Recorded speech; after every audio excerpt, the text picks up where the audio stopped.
नमस्कार, मैं हूं राहुल राजपूत और आप देख रहे हैं बहस का सबसे बेजोड़ शो। सबसे बड़ा मुद्दा, दिल्ली की सीमाओं पर किसानों के धरने की पुरानी तस्वीरों को दिखा दिखाकर चुनाव में नए सवाल पूछे जा रहे हैं, नए दावे किए जा रहे हैं। सवाल ये कि पश्चिम को कैसे साधेगी बीजेपी? क्या हुआ अगर गठबंधन जाति और धार्मिक दोनों समीकरण को साधने में कामयाब हो जाता है? दावा ये कि किसान तो रूठा है, वो किसी मैजिक से नहीं मानेगा। लगता है कि बीजेपी के दिग्गजों ने दाव सवालों को जवाब देने का तरीका खोज लिया है। बीजेपी के धुरंधर पश्चिम फतह करने के लिए जमीन पर है। ये दिग्गज न सिर्फ सवालों के जवाब दे रहे हैं, बल्कि विपक्ष के खिलाफ ऐसे सवाल खड़े कर रहे हैं जिनका जवाब विपक्ष को देना ही होगा। आज सबसे बड़ा मुद्दा में पश्चिम के 26 जिलों में बीजेपी के प्लान 26 पर करेंगे पक्ष विपक्ष से बहस। जुड़ेंगे हमारे साथ कई खास मेहमान, लेकिन उससे पहले देखिए रिपोर्ट।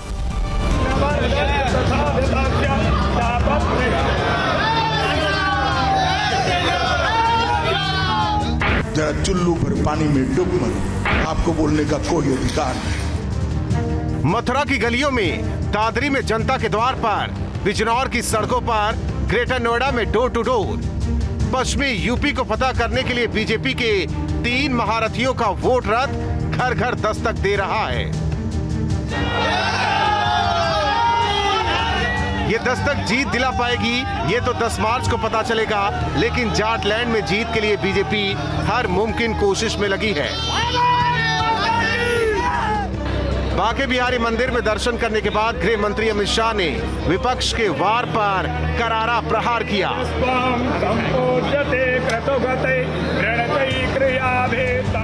मित्रों, यहाँ पर कानून का शासन करने लगाने का काम भारतीय जनता पार्टी की सरकार ने। और अखिलेश बाबू, आप कानून और व्यवस्था का सवाल उठाते हो, जरा चुल्लू भर पानी में डूब मरो, आपको बोलने का कोई अधिकार नहीं। मथुरा से लेकर बिजनौर तक महासमर में दिग्गजों के कूच से बीजेपी गदगद है। पश्चिमी उत्तर प्रदेश के 26 जिलों की 136 सीटों पर विजय के लिए जहां 2017 में 109 सीटें हासिल हुई थी, वही मुख्यमंत्री योगी आदित्यनाथ हो या रक्षा मंत्री राजनाथ सिंह, जनसंपर्क के जरिए जनता तक अपनी बात पहुंचाने में लगे हैं। उनकी सरकार के समय राम भक्तों पर गोलियां चलाई जाती थी। हमारी सरकार के समय भारत की आस्था का सम्मान करते हुए अयोध्या में दीपोत्सव का आयोजन होता है और राम मंदिर का निर्माण कार्य भी प्रारंभ होता है। भाइयों बहनों,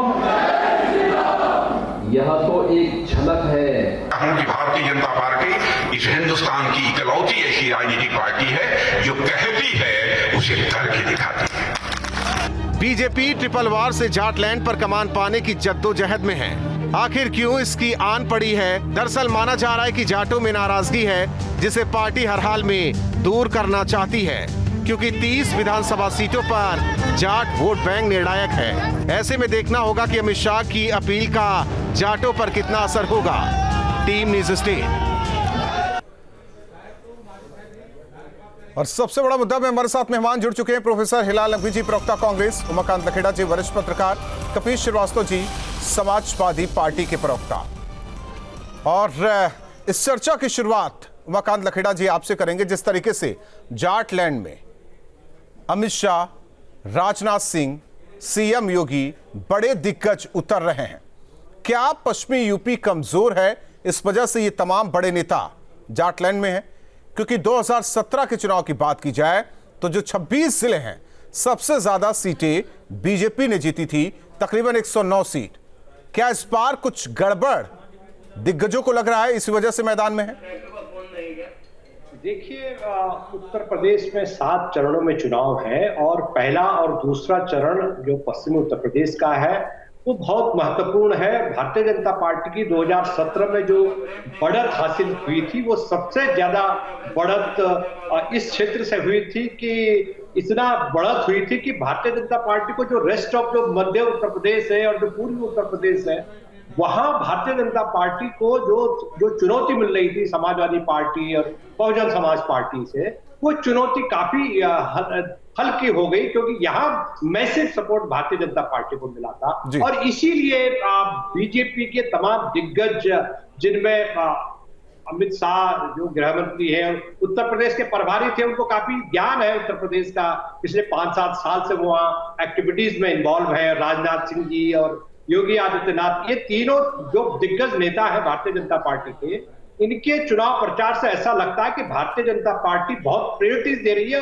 जाहिर सी बात है कि ये भी दिखाई देता है कि भारतीय जनता पार्टी को इस क्षेत्र में बहुत बड़ी चुनौती हुई है। और वो देखिए, किसान आंदोलन का केंद्र यही क्षेत्र है। जाट जो मतदाता है उनका काफी रोल है, काफी प्रभुत्व वाला जो मतदाता जाट मतदाता माना जाता है, वो 20-22% ये माना जाता है कि इस क्षेत्र में। ठीक है, लेकिन कपीश जी, जयंत चौधरी के साथ आरएलडी के साथ समाजवादी पार्टी का गठबंधन, लेकिन जिस तरह से उम्मीदवार उतारे गए हैं, फेज 1 की ही बात कर लेते हैं, इसमें फेज 2 की कुछ सीटें, सवाल इस बात को लेकर कि अभी तक आप लोग आगे चल रहे थे, लेकिन अब कहीं ना कहीं आप लोगों को लगता है कि पीछे हो गए हैं, जिस तरीके से प्लान 26 लेकर बीजेपी के दिग्गज मैदान में है। चक्कर ये है कि ये प्लान 26 अगर इतनी मजबूत है पश्चिमी उत्तर प्रदेश में, तो एक खाप पंचायत नहीं करवा पा रही। इनको प्रवेश राम वर्मा जी के यहां जाना पड़ रहा है दिल्ली, और चौधरियात चलती है खापों से। और ये जाट और मुसलमान के कॉम्बिनेशन को बांट करके देखना चाहते हैं, क्योंकि वो किसान नहीं देखना चाहते। किसान इनके आंख की किरकिरी है। और जरा 756 घरों में क्यों नहीं चले जाते हैं जहां शहादत की लाशें भिजवाए थे, हर गांव में 3 गई है, जाएं। 30 लोग बाल छिड़वा करके बैठे हुए थे, वहां तब हालचाल लेने नहीं गए, संसद के अंदर एक श्रद्धांजलि सभा नहीं कर सके, और नहीं तो 4 की हत्या करा दिए। और आज भी गृह राज्य मंत्री बनाए हुए हैं, चिराग तले अंधेरा। अपराधी बाहर खोज रहे हैं, मंत्रालय में अपराधी बैठा रखे हैं। और सबसे बड़ी बात, संवैधानिक पद पर बैठ करके एक पूर्व मुख्यमंत्री को चुल्लू भर पानी में डूब मरने की बात कर रहे हैं, तो अपने क्यों नहीं डूब जाते? भाई, हम तो एक बात कहेंगे कि मुख्यमंत्री जी पे तो खुद ही 302, 307, 153 के मुकदमे हैं, दंगेबाजियों की बात रही है। क्या उनको नहीं दिखाई देता, या उनके डिप्टी मुख्यमंत्री पे नहीं दिखाई देता? तो समाजवादी पार्टी के जितने उम्मीदवार थे पश्चिमी उत्तर प्रदेश में, सब पाक साफ हैं। नहीं, हम तो एक बात कह रहे हैं। नहीं, तुलना जो कर रहे हैं आप, हम तो एक नहीं, हमको तो चर्चा करनी पड़ेगी। क्या कोई मुख्यमंत्री है? उनमें से कोई मुख्यमंत्री बना है क्या? 70 साल के इतिहास में, पूरे भारत के इतिहास में किसी भी प्रांत में 302, 307 और 153 का अपराधी जो है वो मुख्यमंत्री बना है क्या?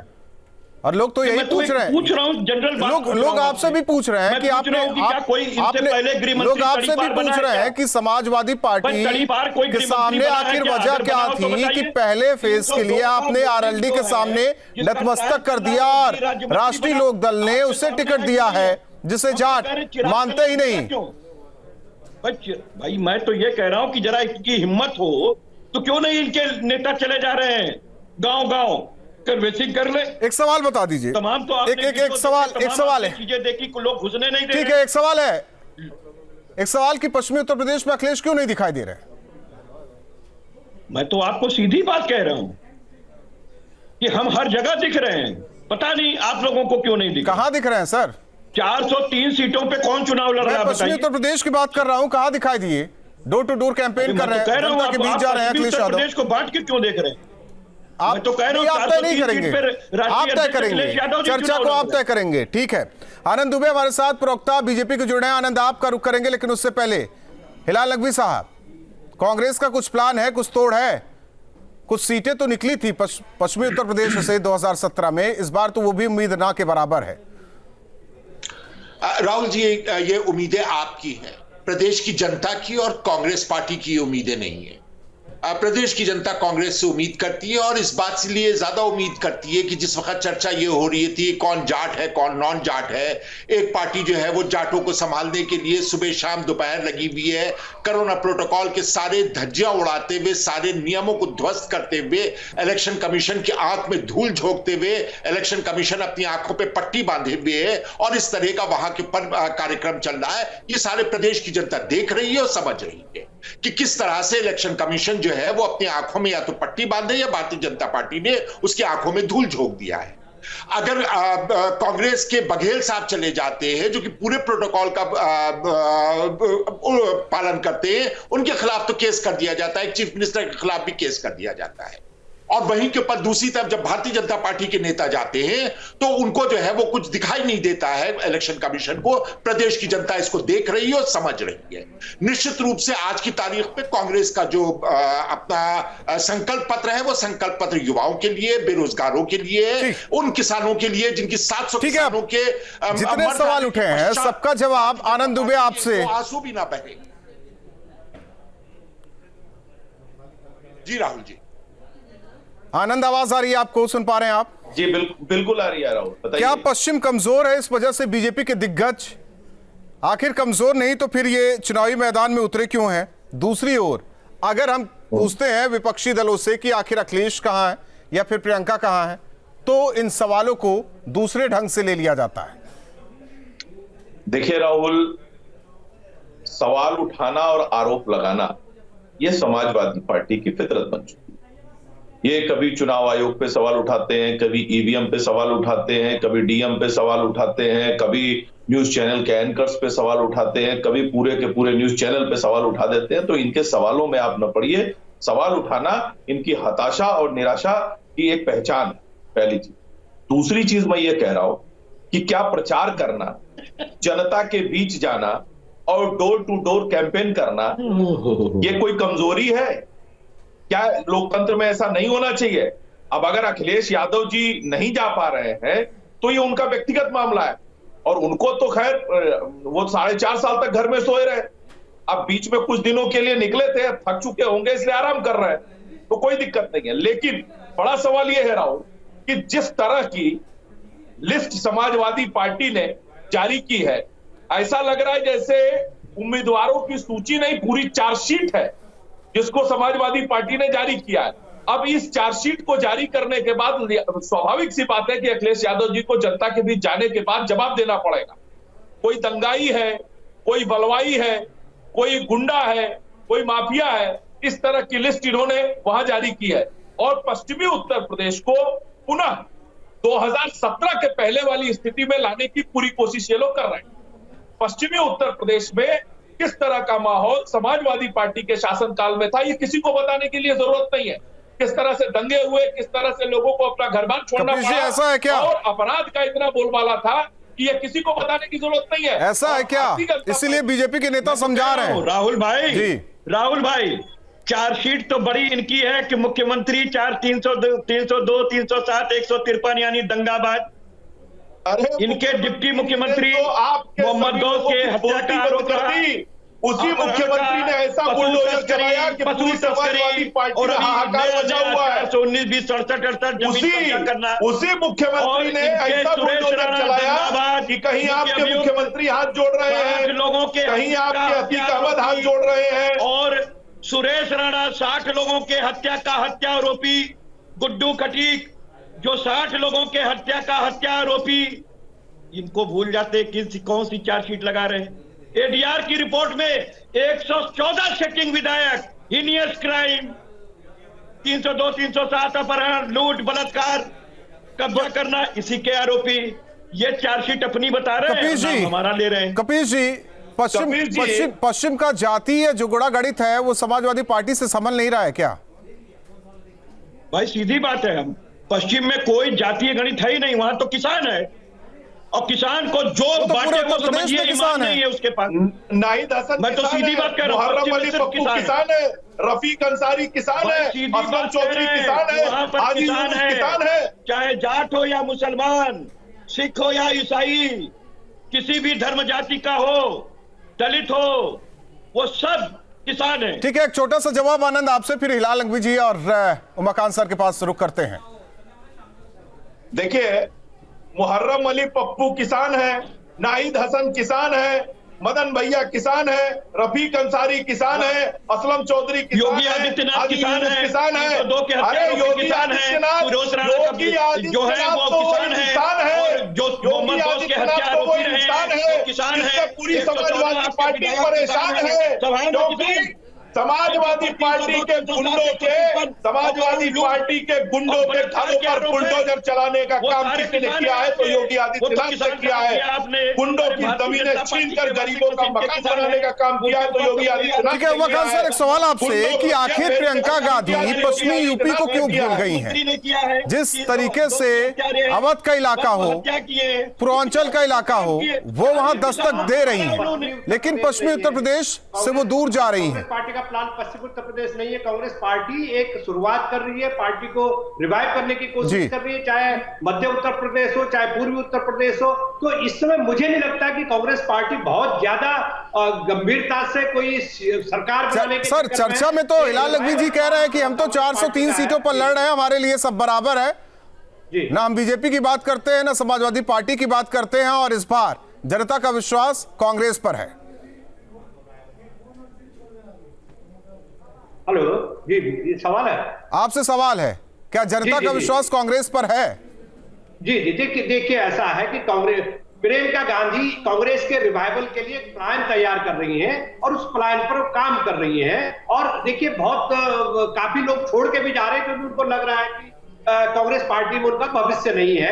लेकिन मुझे लग रहा है कि प्रियंका गांधी जो प्लान कर रही है आने वाले 5 साल, आने वाले 2.5 साल, उसके लिए प्लान कर रही है। और उस प्लान करने के अलावा कांग्रेस पार्टी के पास और प्रियंका गांधी के पास कोई योजना नहीं है, कोई विकल्प नहीं है ये सब करने के अलावा। क्योंकि अगर आप घर बैठ जाएंगे, कुछ नहीं करेंगे, तो लोग कहेंगे कि आप कुछ नहीं कर रहे। जो कांग्रेस पार्टी, हिलाल नकवी जी से पहले बड़ी बड़ी बातें कर रहे थे, हिलाल नकवी जी क्या कहेंगे आज की तारीख में उमाकांत सर की बातों को लेकर? क्या कहेंगे? देखिए वो आकलन बहुत बेहतर तरीके से करते हैं और कांग्रेस को बहुत बेहतर तरीके से वो जानते हैं।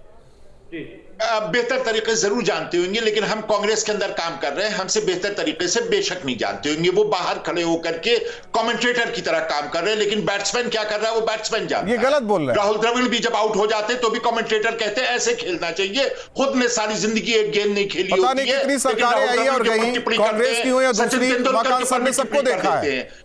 इसलिए हमको ये बातें नहीं, अगर वो चुपती हुई बातें कह दे रहे हैं तो आप थोड़ा हमलावर ना होइए ना। अपनी अलग इज्जत, आप वरिष्ठ पत्रकार हैं, आप हमलावर ऐसे ना होइए। उनकी अपनी जगह, उनकी अपनी अलग, नहीं गलत भाषा इस्तेमाल कर रहे हैं, गलत भाषा इस्तेमाल कर रहे हैं। कांग्रेस को आलोचना बिल्कुल सही बात है, उनकी अपनी जगह, उनकी अपनी इज्जत है, लेकिन गलत भाषा का इस्तेमाल कर रहे हैं। कमेंटेटर सचिन तेंदुलकर नहीं हो सकता है। सचिन जानते पिच कैसी हो, कैसी बैटिंग करनी है, कांग्रेस पार्टी। लेकिन ना आपके यहाँ तो कोई बैट्समैन भी नहीं बच रहा है, केवल कप्तान को लेकर क्या कहेंगे? टीम तो है ही नहीं आपके पास। हिलाल नकवी जी, ये आपका एक शब्द बोल रहा हूं, एक लाइन बोल रहा हूं, सीटों पर जो मेरा ये मानना है कि कांग्रेस पार्टी ये आप कह रहे हैं, जो शुरुआत 2 महीने पहले की थी, कांग्रेस पार्टी 2014 के बाद उस प्लान पर काम करती तो कितना बेहतर होता। उमाकांत सर ये बातें नहीं सुनेंगे, इनके लिए अच्छी बात कहिए तो अच्छा लगता है, मुस्कुराता हुआ चेहरा टीवी स्क्रीन पर दिखा सकते हैं, लेकिन अगर आप कड़वी बातें बोल देंगे तो वो हलक से नीचे नहीं उतरेगा। हिलाल नकवी जी क्या टीम है, क्या टीम है बता दीजिए कि हिलाल नकवी जी हैं प्रियंका गांधी के साथ, क्यों बाकी नेता नहीं है? सब जा रहे हैं, क्यों छोड़ा जा रहा है आपको? सब तो जा रहे हैं भारतीय जनता पार्टी। बस क्या प्रियंका गांधी के बाद हिलाल नकवी जी बचेंगे? चलेगा उनके पास, हिलाल नकवी जी झंडा बुलंद करेंगे। हिलाल नकवी को टिकट कहां से मिला है? हिलाल नकवी को टिकट कहां से मिला है? और क्या कांग्रेस ने हिलाल नकवी को क्या करना है? टिकट मिलेगा नहीं मिलेगा ये हिलाल, आप ही तो दम्ब भरते हैं चैनल में आके बीच में। क्यों नए लोगों को मौका मिल रहा है, आपको क्यों नहीं मिल रहा है? आप भी लड़ लीजिए पश्चिमी उत्तर प्रदेश से। ये आप कह रहे हैं जैसे कि आपको मौका क्यों नहीं मिल रहा है, तब से आप एंकर बने हुए, आप एडिटर क्यों नहीं बन जाते हैं? आप एडिटर इन चीफ, हमारे और आपके उम्र में बहुत फर्क है, आकर के वक्त आएगा। पर आपको जो है, आप मुझे टारगेट क्यों कर रहे हैं? क्या आपके दुखती रग पर मैंने हाथ रख दिया या गलत सवाल पूछ लिया आपसे? आप कभी फील्ड पे उतर, आपको टिकट नहीं मिला तो आप मुझ पर हमलावर क्यों हो रहे हैं? आप प्रियंका गांधी से बात कीजिए, कांग्रेस आलाकमान से बात कीजिए। सर आपका दर्द हम समझ सकते हैं, टिकट नहीं मिला, नए लोगों को दे दिया गया, समझ सकते हैं सर, समझ सकते हैं सर, मुझे टारगेट करने से कोई फायदा नहीं। आनंद संक्षेप में जवाब, बनाया गया उनको आपके अंदर योग्यता नहीं दिखाई, संक्षेप में जवाब। तभी तो आज हम चर्चा कर रहे हैं आपसे, आप हमारी योग्यता ना नापिए सर, आप अपनी योग्यता देखिए। आपकी योग्यता छोड़िए, 12 साल से छोड़िए सर, ये आपकी योग्यता जाने दीजिए, हम इस पर बहस नहीं करेंगे। आनंद 30 सेकंड में जवाब। राहुल जी देखिए, पर्सनल मत होइएगा। राहुल जी आप हो रहे देखिए, हैं। कुल मिला के ये है आगे से कि पर्सनल मत होइएगा। ये वही सपा है और फिर इस बार सांप्रदायिकता और गुंडागर्दी की हवा है। समाजवादी पार्टी सांप्रदायिकता की साइकिल पर पुनः सवार हो चुकी है और जिस तरह की लिस्ट इन्होंने जारी की है और जिस तरह से नाहिद हुसैन के समर्थक घूम घूम के कह रहे हैं कि जाटों की हाल में। चलिए, आप चारों मेहमानों का बहुत बहुत धन्यवाद। शो को खत्म करें। हिलाल नकवी जी, आप जरूर इस शो को देखिएगा। आज आपकी गंभीरता दिखाई नहीं दी इस शो में।